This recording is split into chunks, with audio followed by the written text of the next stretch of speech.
My daughter turns 11 in 6 weeks. She has been begging for a Nintendo Switch. Due to poor grades and overall bad attitude, we decided not to get a Switch. Money isn't the issue, it's her behavior. She acts very entitled and she's lying left and right. I just don't feel now is the right time for a Switch.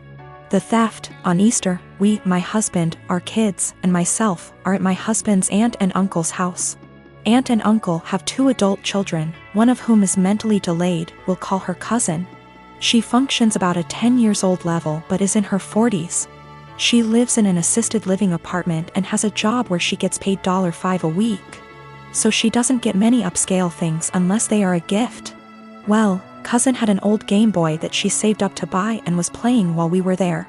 She eventually set it down and moved on to playing a board game with us while the kids ran around playing. My kid decided to be an epic turd and took the Game Boy. She snuck it out of aunt and uncle's by asking if she could go to our car to look for a book she had brought, and stashed it in the glove box.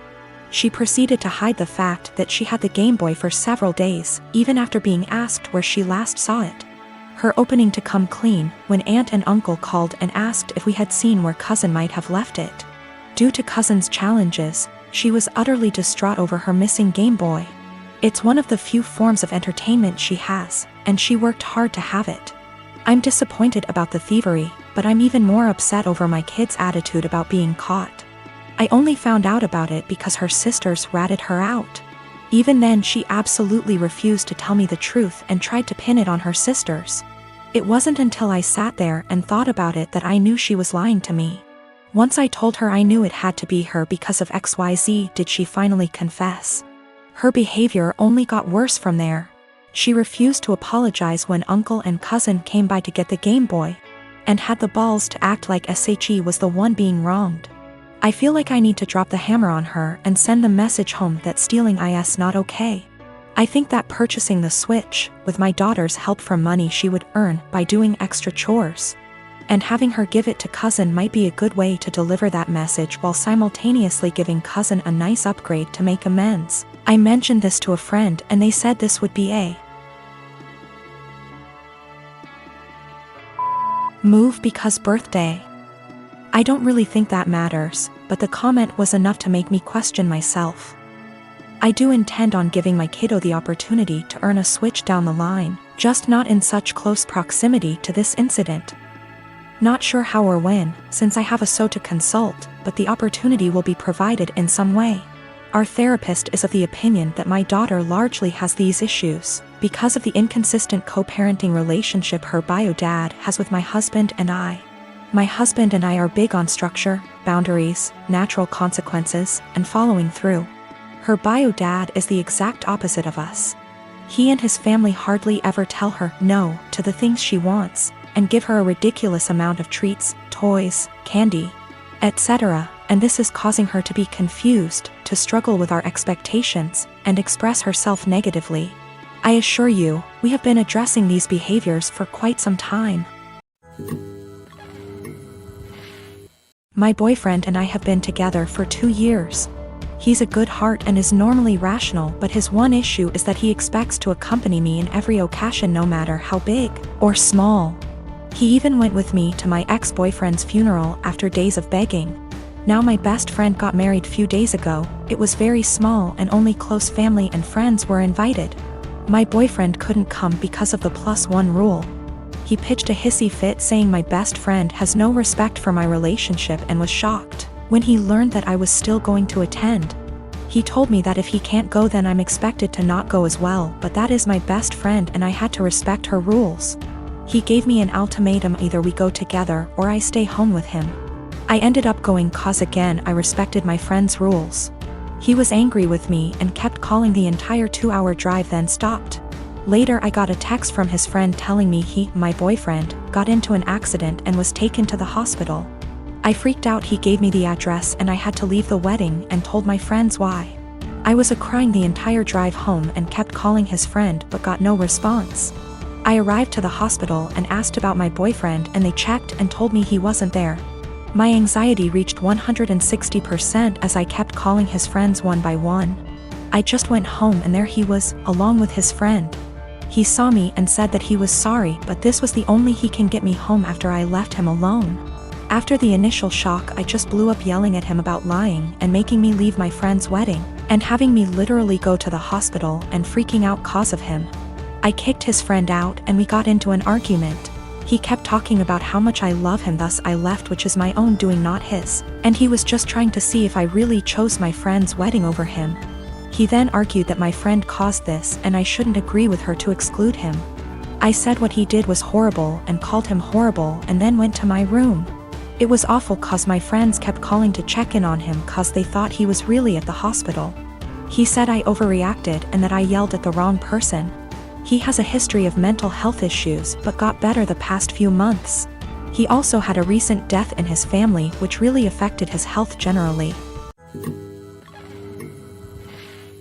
I, 29F, dated a guy Joe, 30M, for 3 months before he left me to go back to his ex Kim, 30F. Right after we broke up I found out I was pregnant and now I'm at 24 weeks. I let him know and he was ecstatic. Turns out his girlfriend had fertility issues and would likely never be able to get pregnant naturally, and he has always wanted to be a father. Getting back together was out of the question for both of us, so he's still with his girlfriend. Joe was only allowed at the initial appointment because of COVID-19 and we found out I was having twins. According to Joe, when he told Kim, she had a mental breakdown about her infertility and wanted to talk to me. I met them at their house and Kim stated that she wanted to be involved in my pregnancy because she would eventually be the children's stepmother. She started telling me that I needed to do a home birth, that I needed to formula feed so that they could have the babies half of the week, that she wanted 1 boy and 1 girl, and that she wanted the kid to call her mama since they would be calling me mommy. I shut her down and said I would make the best choices for my children and my body and left. Kim continued to be overbearing and texting me every day about my eating habits, exercise habits, and ing about how her job wouldn't let her take maternity leave. At the virtual genetics counseling appointment, she attended instead of Joe and took over the whole meeting trying to talk about her family history which wasn't relevant. When it came time for my 20-week level 2 scan, they allowed me 1 guest and Joe suggested I take Kim instead of him, which I refused to do.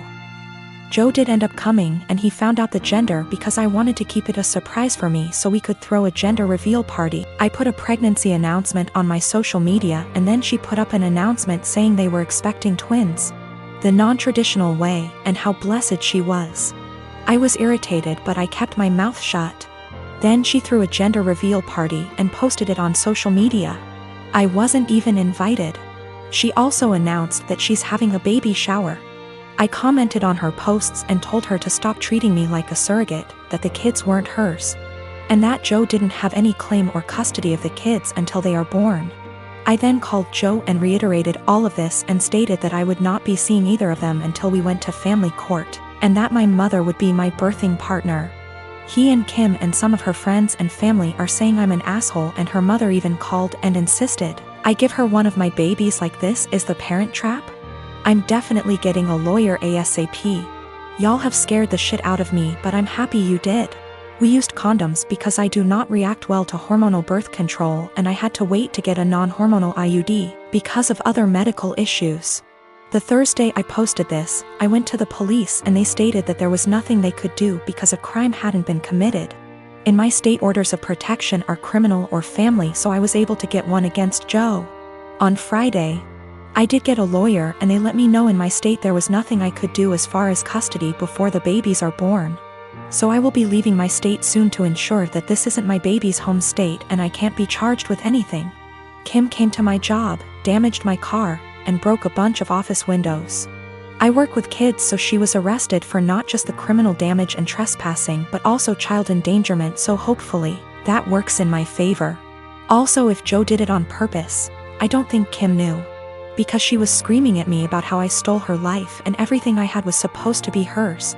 I have orders of protection against both Kim and Joe. I left the state anyway and Joe and Kim started harassing me again because there's no legal jurisdiction when you leave the state.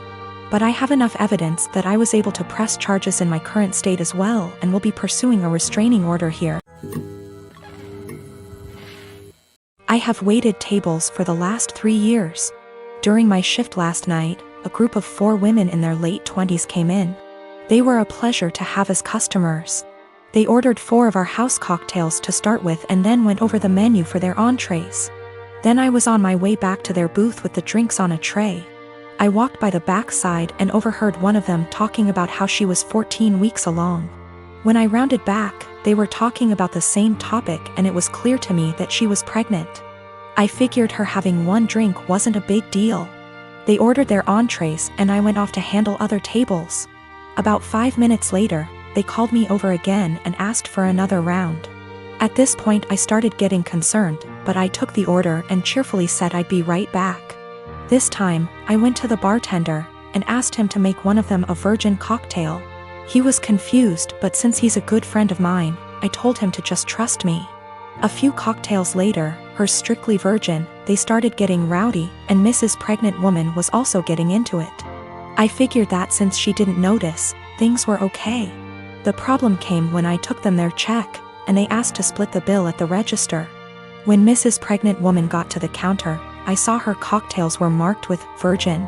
My bartender had edited each in the system for inventory.